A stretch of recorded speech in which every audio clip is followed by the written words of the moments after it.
¿Cuántos están listos para recibir la palabra de Dios? Quisiera invitarle que ahí en su lugar piense un poquito, medite un poco y le diga al Señor: háblame, Señor, porque quiero escuchar tu palabra. Háblame para poder ver lo que tú me quieres decir. Hay momentos que nosotros hablamos con Dios, en esos momentos de oración que nosotros le pedimos cosas, a veces incluso le exigimos cosas que queremos para nuestra vida. Pero este es un momento en que Dios nos dice: detente un poco, porque ahora yo soy el que voy a hablar. Detente un poco y pon atención a lo que yo quiero mostrarte en esta mañana por medio de mi palabra. Durante estas semanas, hermanos, Dios nos ha abierto su palabra en el libro de Efesios, donde hasta este momento hemos escuchado cosas gloriosas, donde hasta este momento hemos escuchado cosas hermosas que nos dejan ver y nos dejan percatarnos del amor de Dios para con nosotros.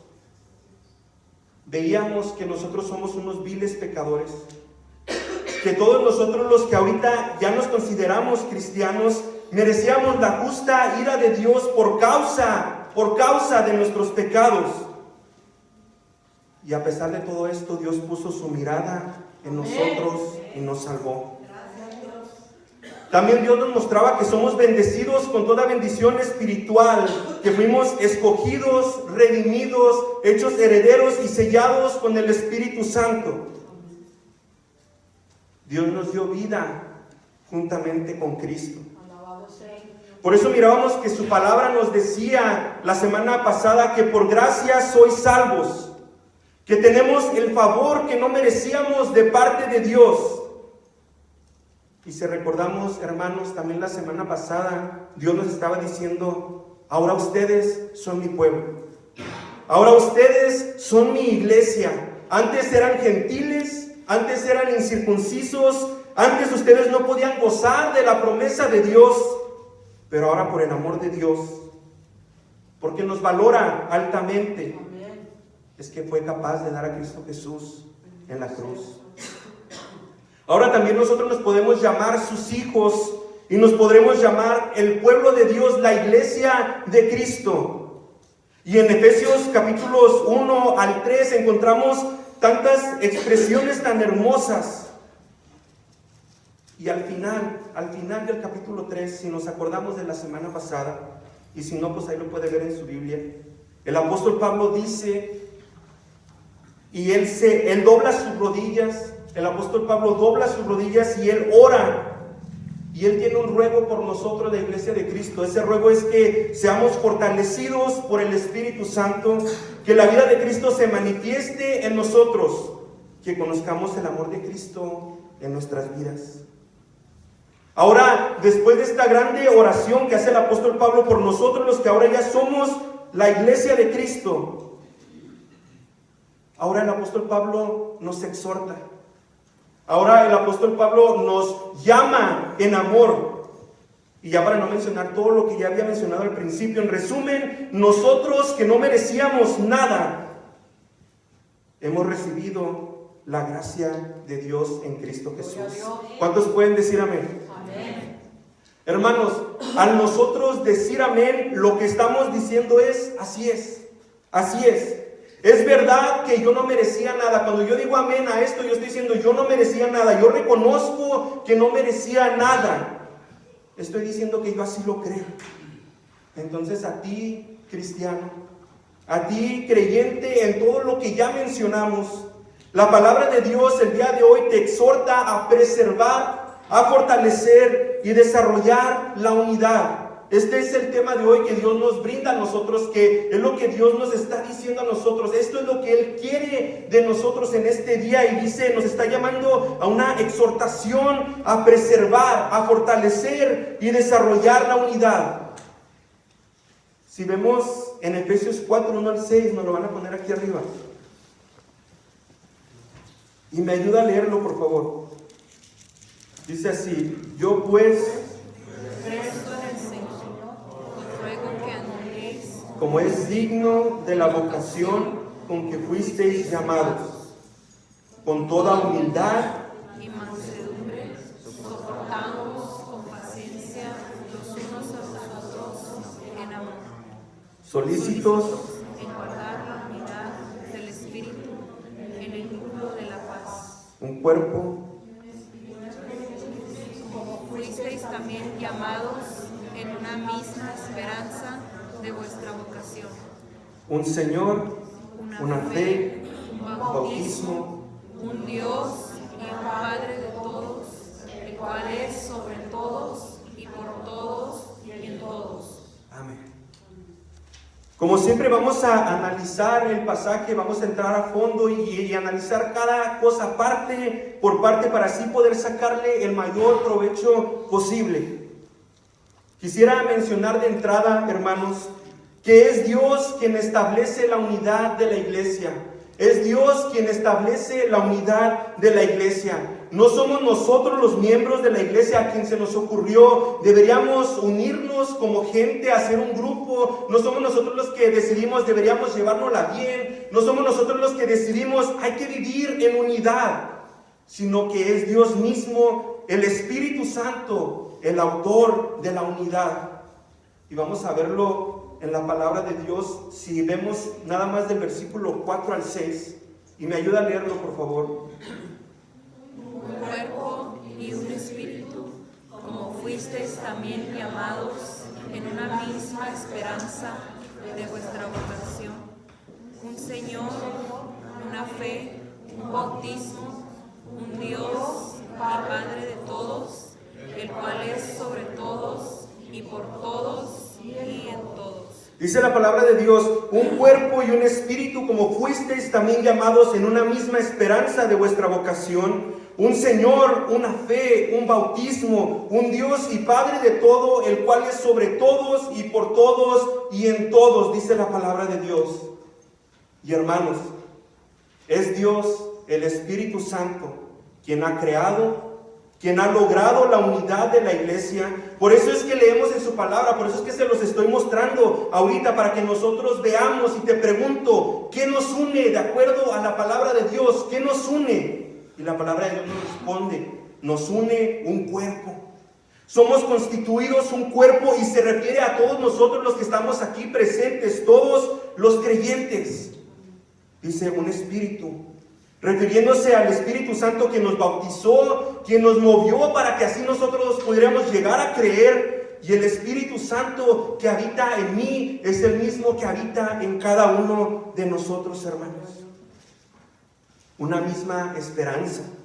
La meta gloriosa que todos nosotros tenemos de algún día llegar a ver a Jesucristo cara a cara. Un Señor, refiriéndose al Señor Jesucristo, y nos une porque todos nosotros nos debemos a Él, nos une porque todos nosotros estamos por debajo de Él, todos por igual. Él es el Señor de todos nosotros. Una fe, un bautismo, un Dios y Padre de todos nosotros. Todos nosotros los creyentes en Jesucristo tenemos en común todas estas cosas, y por consecuencia de estas cosas es que entonces es producida la unidad. Por estas cosas que ya mencioné, que somos un cuerpo, un espíritu, una misma esperanza, por estas cosas es que entonces es producida la unidad. El Espíritu Santo está declarando, yo los he unido por todas estas cosas que tienen en común. Y hermanos, tenemos que ser conscientes que ya pertenecemos a un cuerpo, que nosotros pertenecemos a una familia, somos la esposa de Cristo, su pueblo amado, y somos uno en Cristo, hermanos. Dios nos lo mostró a través de su palabra, que por todas estas cosas que ya vimos, lo que vimos en la palabra de Dios, eso nos une. Esto establece que Dios es el creador de la unidad, Él es el autor de la unidad. Pero entonces, hermanos, ¿qué es lo que quiere de nosotros Dios en este día? El día de hoy Dios nos llama a preservar, a fortalecer y desarrollar esa unidad. esa unidad que Él ya ha establecido, esa unidad que Él ya nos ha dado en todas esas cosas que ya mencionamos, esa unidad es la que ahora nos dice Dios. Yo les llamo a ustedes que esa unidad ustedes la preserven, ustedes la fortalezcan, ustedes la desarrollen. Y quisiera dar un ejemplo para aquellos que podamos pensar. Si Dios la estableció, si Dios estableció la unidad, ¿por qué tenemos que trabajar nosotros para mantenerla? ¿Por qué si Dios ya la ha establecido, por qué yo tengo que moverme para perseverar y para crear aún más esta unidad dentro de la iglesia? Quisiera y pensáramos en el matrimonio. Pensemos en el matrimonio. Cuando dos personas vienen delante de Dios en unión matrimonial, un hombre y una mujer, vienen a ser una sola carne. De ese día en adelante todos nosotros ya damos por entendido, comprendemos que están casados, que son un matrimonio, que han decidido unir sus vidas, o sea, están unidos. Pero quisiera preguntarles, hermanos, ¿esto significa que automáticamente van a permanecer unidos hasta que la muerte les separe? Alguno conteste, ¿esto significa que ya nada más porque han sido unidos un día van a permanecer unidos toda la vida? No, ¿verdad? No. Ahora, después de que ya han establecido esta unión delante de Dios, lo que toca ahora es que estas dos personas luchen, tienen el arduo trabajo de preservar y desarrollar la unidad de su matrimonio. La unidad no se va a dar nada más porque sí, no va a ser que vienen delante de Dios, se casan y ya perduran para siempre, sino que estas dos personas tienen que trabajar, los dos tienen que ser unas personas entregadas, ambos tienen que estar pagando el precio, ambos tienen que estar dando lo mejor de sí. Y esto es lo mismo que ocurre con la iglesia. Nosotros ya somos unidos en Cristo Jesús, pero debemos aprender a vivir en esa realidad. Es por eso que la palabra de Dios nos exhorta a la unidad, hermanos. ¿Y cuántas iglesias en este momento no están batallando? ¿Cuántas iglesias no hemos escuchado que se han separado? Que hay gente que se va de la iglesia. Y nosotros, Iglesia Maranata, no estamos exentos a poder sufrir algo como esto.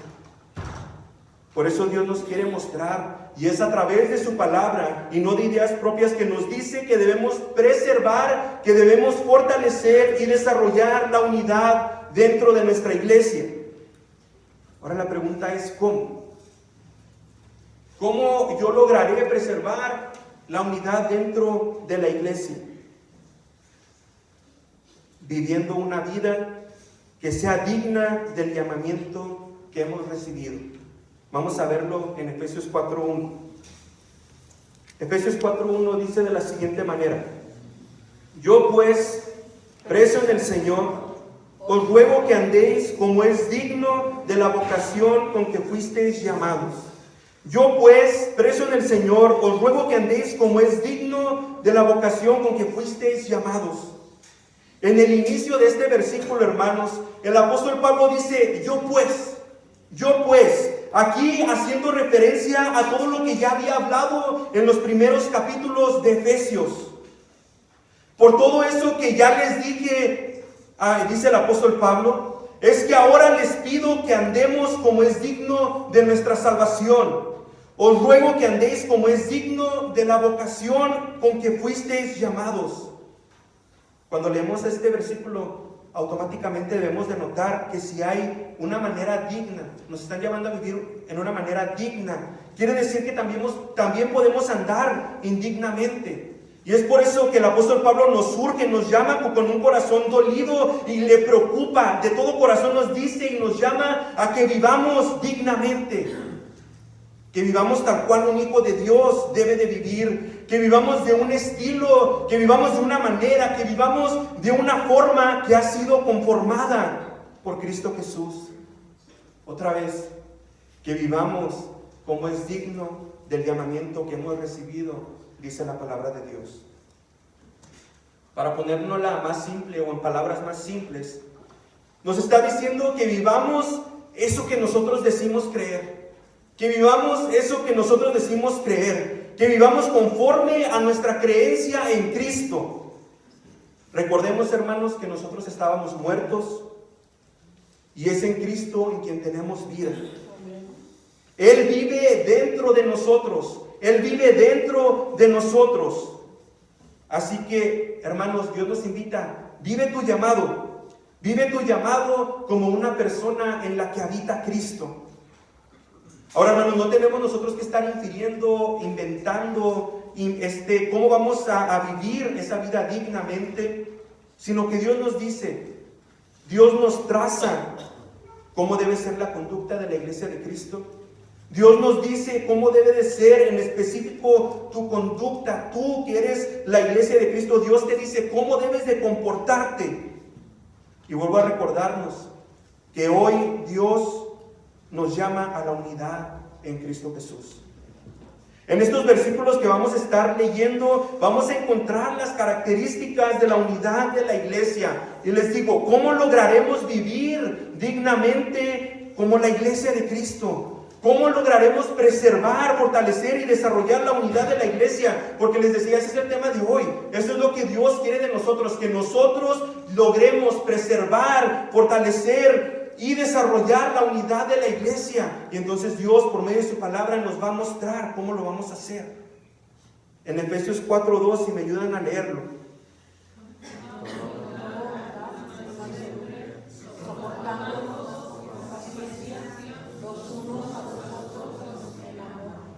Alguien dígame la primera. La segunda. Y la tercera. Sí, esas son las tres cosas que podemos encontrar en este pasaje, en este versículo, en la palabra de Dios, que Él nos está llamando a preservar, fortalecer y desarrollar la unidad. Pero ¿cómo? Y dice la palabra de Dios, con humildad, con mansedumbre, y en otras palabras, toda esa parte que dice, soportándoos con paciencia los unos a los otros en amor, lo que está diciendo es tengan tolerancia. Tolérense unos a otros. Entonces nos llama a humildad, a mansedumbre y tolerancia. Veamos la primera de ellos, que es la humildad. La humildad. La humildad, hermanos, podrá ser alcanzada, o la unidad podrá ser alcanzada. La unidad podrá ser implementada en nuestra iglesia si en nosotros creyentes existe la humildad. ¿Sí me entendieron? La unidad va a ser alcanzada cuando en nosotros exista la humildad. Dice la palabra de Dios, con toda humildad. Hermanos, no puede haber unidad dentro de la iglesia sin una verdadera humildad. Y vamos a ser realistas, vamos a pensar en el mundo, porque en el mundo la humildad no es una virtud, o no es una capacidad, o no es algo por lo cual yo voy a presumir, sino que en el mundo la humildad es todo lo contrario. En el mundo la humildad es una debilidad. Normalmente en el mundo el ser humano es egoísta. En el mundo el ser humano es orgulloso, es arrogante, y es esa misma arrogancia la que me llega a querer estar por encima de todos. Me creo mejor que todos, me siento mejor que los que me rodean. Y por lo tanto, cuando yo vivo con esta arrogancia, no puedo emplear o no puedo mostrar esa humildad. Eso es en el mundo. Lo peor, hermanos, es cuando dejamos que esta arrogancia se agarre de nosotros y que la permitimos que exista, que entre dentro de la iglesia. Ahora, para poder respaldar un poco más esta idea de que debemos ser humildes, quisiera y busque ahora sí en su Biblia Filipenses 2:3. Ya en Efesios Dios nos dijo que debemos de estar con humildad, pero ahora veamos qué nos dice en Efesios 2:3.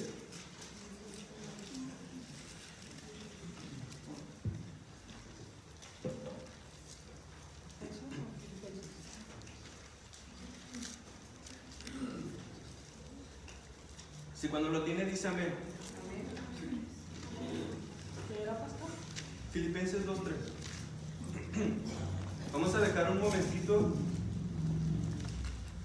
momentito más. Filipenses 2:3.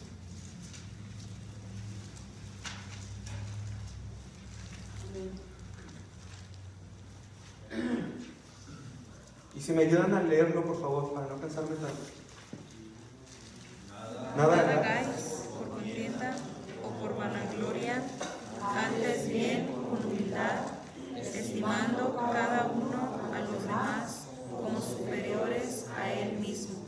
Dios otra vez, o el apóstol Pablo, porque es otra carta del apóstol Pablo, primero es a la iglesia de Efesios, pero ahora es a Filipenses, y el apóstol Pablo otra vez les vuelve a decir, anden con humildad, estimando a los demás como superiores a ti mismo. Y es algo tan difícil porque les digo, normalmente el ser humano es orgulloso, normalmente el ser humano es, como dice la palabra de Dios, es vanaglorioso, se quiere gloriar a sí mismo. Pero el Señor nos dice, vamos a mostrar humildad, vamos a dejar que las demás personas sean superiores que nosotros mismos. Como les decía, el apóstol Pablo ya en Efesios nos dice, sean humildes. Pero vuelve a ampliar sobre el tema, vuelve a hablar de este tema de la humildad en Filipenses y dice que para que ustedes puedan vivir en unidad, necesitan hacer a un lado su propio yo. Necesitan hacer a un lado su orgullo y dar paso a la humildad que vemos en el ejemplo de la vida de Cristo. Si queremos ver quién muestra humildad o de dónde nos agarramos, por qué debo de ser humilde, tenemos que voltear a ver a Jesucristo, quien mostró total humildad. El Señor Jesucristo, siendo verdadero Dios, se encarnó. Se convirtió en esclavo. Se despojó de sí mismo para tomar la forma del ser humano. Se humilló haciéndose obediente hasta la muerte de cruz. Ahora, hermanos, piensen, si Él siendo Dios se humilló, ¿por qué no debería también yo humillarme delante de Él? Y otra vez salto con la idea, no, es que humillarse es de los débiles. Pero déjame decirte que Dios se humilló hasta lo más bajo. Siendo Dios, se humilló. El ser supremo, el ser que está por encima de nosotros, el que nos creó, se rebajó a nuestra semejanza. Dios se humilló. Y hermanos, Dios busca creyentes que sean humildes. Más que preocuparse por verse bien, Él busca que nos importe más nuestra apariencia, porque eso es lo que Él ve. La vida de nosotros los creyentes, hermanos, debería ser caracterizada por la humildad. Hermanos, porque es hasta que nosotros logramos humillarnos, hasta que mostramos humildad, hasta que nos hacemos humildes, cuando nos humillamos a nosotros mismos, es hasta que nos hacemos menos, que entonces Dios puede obrar en nosotros. Es que entonces Cristo puede ser más en nosotros. Cuando yo me hago menos, es entonces que la gloria de Dios puede brillar en mi vida. Y esto es algo que nosotros deberíamos tirar, hermanos. Nosotros tendríamos que tener esto como objetivo, que yo sea menos para que entonces Cristo sea más en mí. Que Cristo llegue a ser reflejado en mí cada vez más día tras día. Y esto va a ocurrir, hermanos, cuando nosotros aprendamos a ser humildes. Dios nos llama a la humildad para así poder preservar la unidad. Además de esto, hermanos, el apóstol Pablo menciona que debemos tener mansedumbre. Lo vimos ahí en la palabra de Dios, con toda humildad y mansedumbre. ¿Y qué es mansedumbre? Mansedumbre es la capacidad de controlar tus acciones, controlar tus emociones, específicamente controlar tu ira y sus efectos desordenados en tu vida. Porque sé que todos aquí podemos estar de acuerdo, todos aquí están de acuerdo conmigo que cuando entra el enojo y entra la ira, es muy difícil controlar los efectos que ésta tiene en nuestras vidas. Hermanos, por eso nos encontramos en circunstancias que a veces abrimos la boca y dañamos. Y luego ya nos vamos después de tiempo y se nos baja la calentura y decimos, la verdad la regué. No debí de haber dicho eso, no debí de haber actuado de esa manera. Por eso, hermanos, es que para poder promover la unidad dentro de la iglesia, debemos de ser mansos. Debemos de mostrar mansedumbre para todos nuestros hermanos. Lo hemos estado escuchando todos los miércoles que venimos aquí a tener nuestra escuela bíblica. Todos los miércoles vemos las bienaventuranzas. Todos los miércoles vemos las bienaventuranzas. Y hay una de ellas que dice, bienaventurados los mansos, porque recibirán la tierra por heredad. Es el Señor diciéndoles, bienaventurados los mansos, aquellos que muestren mansedumbre, Porque van a recibir la tierra por heredad. Y lo que está diciendo es, viene una bendición especial a tu vida cuando tú eres manso. Viene una bendición especial cuando tú estás mostrando mansedumbre para con todos tus hermanos. Viene una riqueza espiritual para esa persona que es mansa, para esa persona que tiene un espíritu apacible, para esa persona que muestra dominio propio y sobre todo para esa persona que permite que el Espíritu Santo le controle. Creo todos aquí conocemos a los Avengers. Para ilustrar esta hermosa palabra de la mansedumbre, quisiera hablar del Hulk. El Hulk tiene un poder increíble, un poder feroz, salvaje, y los que conocemos de él sabemos que el Dr. Banner por mucho tiempo batalló en poder controlar al Hulk que lleva adentro. Ahora les digo, ¿de qué sirve tanto poder si no lo puedes controlar? Si no lo puedes usar a tu favor. Y entonces llega un momento en la película que el Capitán América le dice, ahora sería un buen momento para enojarse, o sea, es un buen momento para que te transformes. Y el Dr. Banner le responde que su secreto es que siempre está enojado, simplemente otra forma de decirnos o de mostrarnos a nosotros los que estamos viendo la película que él tiene la voluntad de convertirse sí o no en el Hulk. Él tiene el control del Hulk. Y ahora sí, con el poder del Hulk que ya está dominado y que ya está controlado, en la película los Avengers logran vencer al mal. Ahora déjenme decirles que este ejemplo a lo mejor un poco chusco, lo que quiero decir es que nosotros somos Hulks.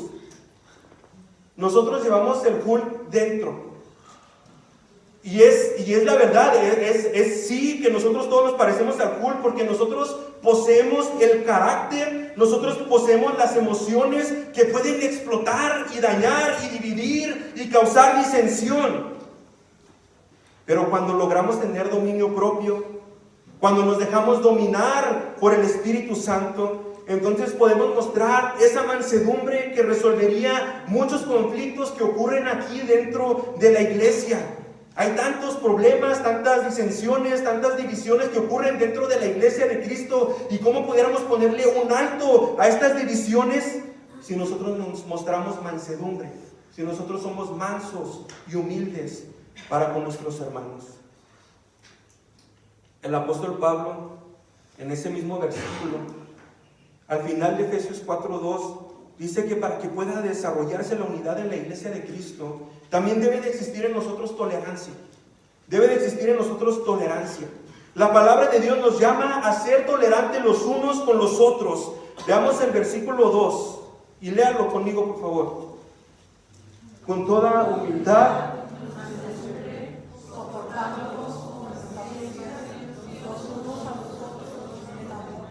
ya Dios nos mostró dos de ellas, que debe de existir humildad y debe de existir mansedumbre. Pero ahora veamos esta tercera, que es tolerancia, para poder así perseverar y mostrar esa unidad dentro de la iglesia. El versículo decía, soportándoos con paciencia los unos a los otros en amor. Soportándonos con paciencia los unos a los otros en amor. Nos está llamando la palabra de Dios a la tolerancia que va de acuerdo a la palabra de Dios. En este versículo encontramos dos componentes o dos sinónimos de la tolerancia, que son paciencia y soportándonos con amor. Esas dos cosas, paciencia y soportarnos con amor. Hermanos, cuando yo digo tener tolerancia para con mi hermano, cuando yo digo tener tolerancia para con mi hermana, lo que estoy diciendo es que soy paciente, lo que estoy diciendo es que la aguanto y le soporto en amor.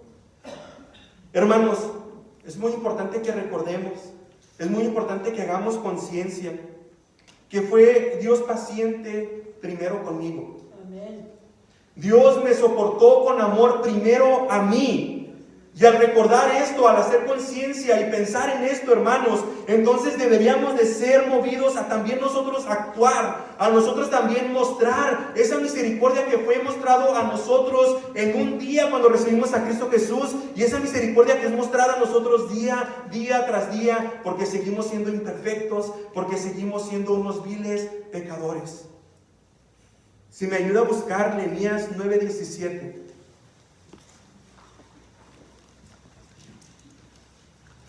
Nehemías 9:17.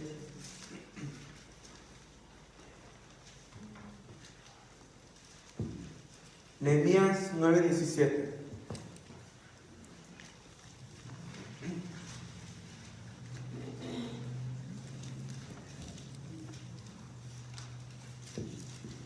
Y otra vez les digo, nosotros podemos encontrar todas estas características en el carácter de Dios. Primero, Dios es humilde, por eso es que nos llama a la humildad. Primero, Dios es manso, por eso nos dice ahora tú sé manso. Y aquí a través de este versículo lo que vamos a ver es que Dios es tan misericordioso para con nosotros. Él es tan tolerante para con su pueblo. ¿Ya lo tenemos todos? Nehemías 9:17.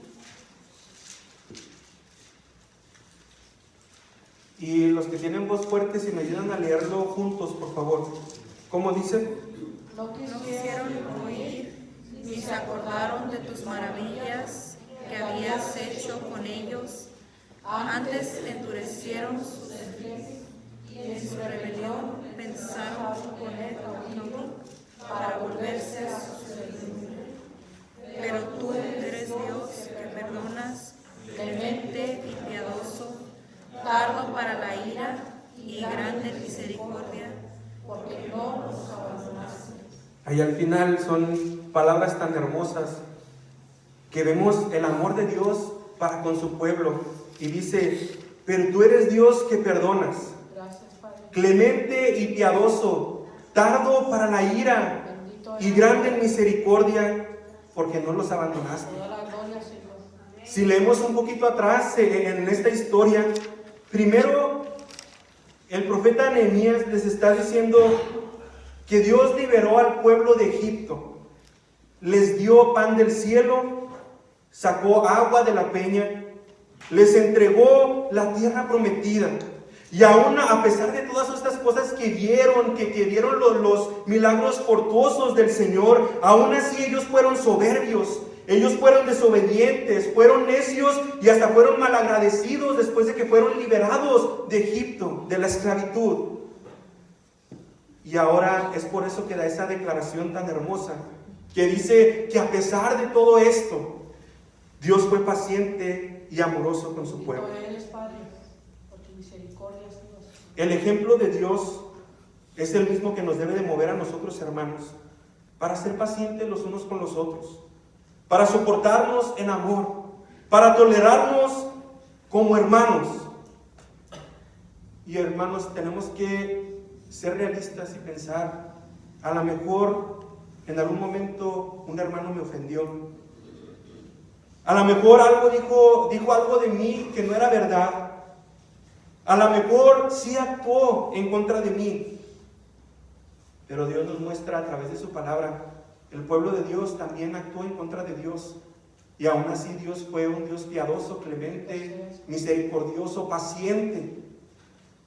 Y ahora Dios nos dice a nosotros también, tú soporta a tu hermano, tú aguanta a tu hermano, tú sé paciente con tu hermano. Y hermanos, es que es muy fácil que nosotros tomemos cartas en el asunto. Es nuestra reacción natural. Me la hizo y me la va a pagar. Es fácil reaccionar de esta manera. Pero Dios nos manda a ser diferentes. Él nos dice, trabaja tú para preservar la unidad de la iglesia y sé paciente soportándose unos a otros con amor. El pastor el domingo pasado nos dijo que era el amor, nos mostraba qué era el amor, el grande aprecio por el cual se valora altamente y se busca el mayor bien. Eso es el amor. El grande aprecio por el cual se valora altamente y se busca el mayor bien. Y entonces cuando la palabra de Dios nos dice, soportándoos con paciencia los unos a los otros en amor, lo que está diciendo es, a pesar de que tu hermano te ha fallado o haya hecho algo en contra de ti, tú busca el mayor bien de esa persona. Y sé que es ilógico, nos suena ilógico a nosotros como seres humanos, pero es lo que Dios pide de nosotros, es lo que Él demanda de nosotros.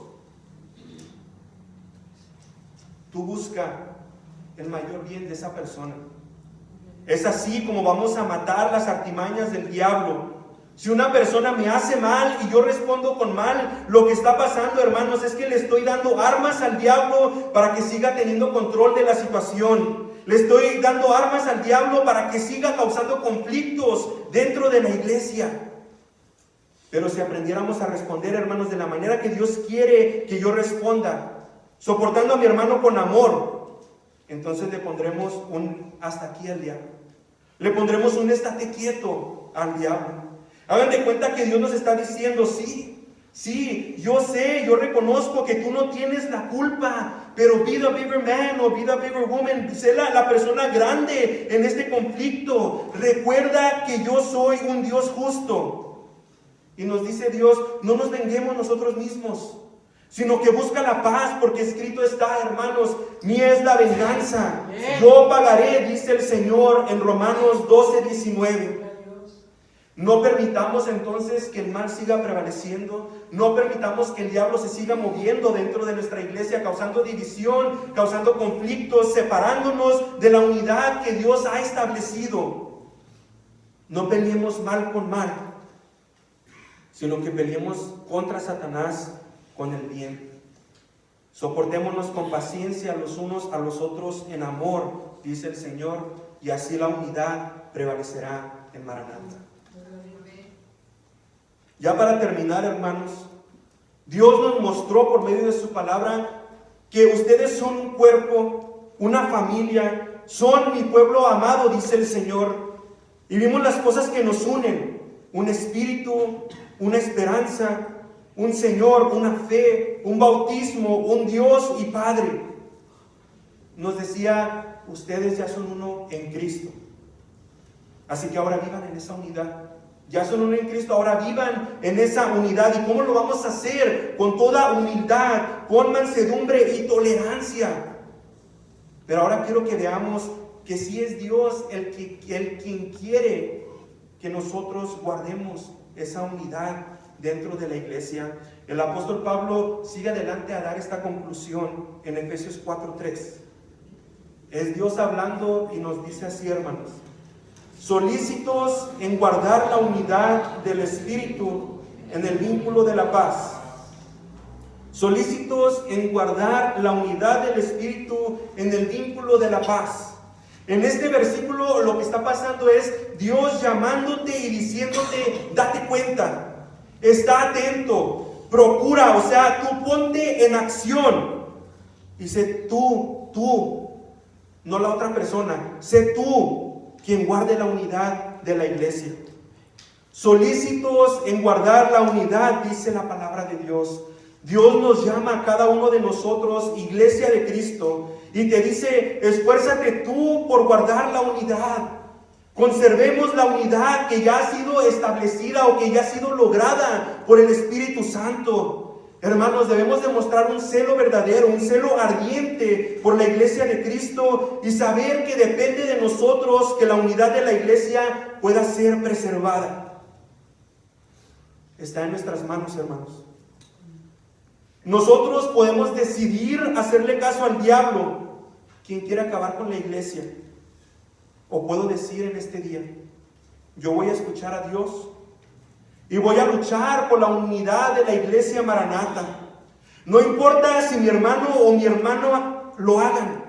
Otra vez digo, Dios te llama a ti, no a la persona que está al lado de ti. Tú preocúpate por tú preservar la unidad de la iglesia.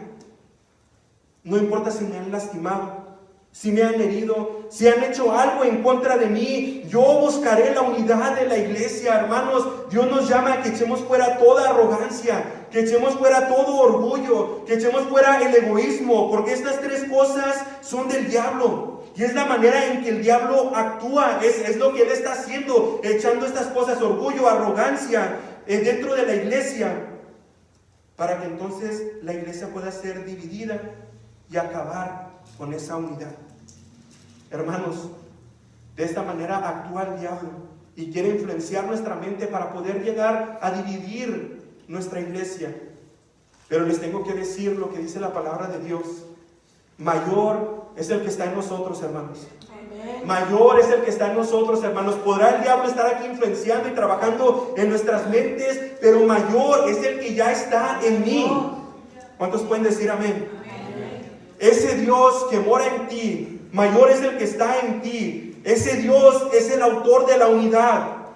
Así que de hoy en adelante podemos nosotros procurar la unidad. Busquemos ser una iglesia unida. Hagamos todo lo que esté en nuestras manos, todo lo posible, porque esta iglesia siga de pie. Y hermanos, la única manera en que lo vamos a lograr es con la unidad del Espíritu Santo. Ojalá y hoy cada uno de nosotros pueda decir: he escuchado tu palabra, Señor.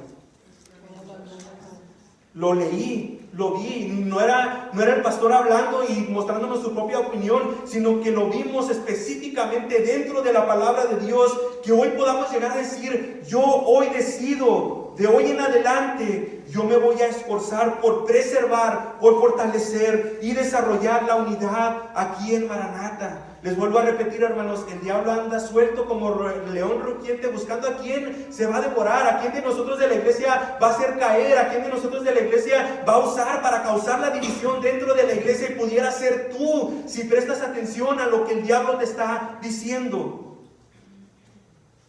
Pero otra vez, mayor es el que está en nosotros. Mayor es el que está en nosotros, por eso no tenemos nada que temer, porque mayor es el Dios que está en nosotros, quien es el que estableció esta unidad y solo te llama. Tú procura esforzarte, esfuérzate, ponlo como algo importante. Es lo más importante en tu vida ahorita, preservar la unidad dentro de la iglesia Maranata. Y es lo que Dios nos llama en este día, hermanos. Quisiera invitarles a cierren sus ojos. Cierre sus ojos y usted ahí empiece a hablar con el Señor. Son tiempos difíciles y el diablo sabe y le teme a la iglesia. Si no le temiera, no se metiera con la iglesia. Pero como le teme tanto, el diablo se mete con la iglesia. Y el Señor hoy nos llama por medio de su palabra a que luchemos por esta unidad de Maranata. Señor, te agradecemos, Dios, que eres tan directo. Te agradecemos, Dios, que es tan fácil entender lo que tú tienes para nuestras vidas. Señor, primero te agradecemos por ese grande amor que tienes para nosotros, tu pueblo. Porque éramos pecadores, Señor. Estábamos muertos en nuestros delitos y pecados y no te podíamos ver. Pero gracias, Dios, que llegó un día en que nos abriste los ojos y te fijaste en nosotros y nos salvaste. Te agradecemos, Señor, y te exaltamos porque no lo merecíamos y aún así te fijaste en nosotros. Y ahora, después de decirnos todas esas cosas hermosas, que fuimos escogidos, que fuimos redimidos, que fuimos hechos herederos, que nos diste lo mejor que nos pudiste haber dado, el Espíritu Santo, ahora nos llamas a que hagamos las cosas prácticas, a que guardemos la unidad de Maranata. Y ayúdanos a verlo, Señor, como algo muy preciado. Se nos ha entregado la unidad, así como si se nos entregaran $1,000,000 y nos dijeran: cuídalos bien, porque cada dólar, cada centavo te lo voy a reclamar cuando regrese por ellos. Así el Señor nos dice: te entrego la unidad de la iglesia, yo la he establecido. Y ahora te toca a ti esforzarte con toda humildad, mansedumbre y tolerancia, soportándonos los unos a los otros en amor. Y Señor, nos guardes de la división en esta iglesia. Queremos ser una iglesia que, como en el inicio, desde el inicio, Señor, proclamábamos tu nombre, te servíamos con todo el corazón. Queremos seguir siendo esa iglesia unida, Señor, que lo que importa es que el Evangelio siga corriendo por el mundo, y lo que importa es pelear por Cristo y por su iglesia. Señor, pon esta semilla en nuestro corazón, que por lo menos esto se nos grabe en nuestro corazón, Señor, que somos llamados a la unidad, y de hoy en adelante, Señor, nos podamos esforzar por implementarla en nuestra iglesia. Así te lo rogamos, Dios, en el nombre de Cristo Jesús. Amén.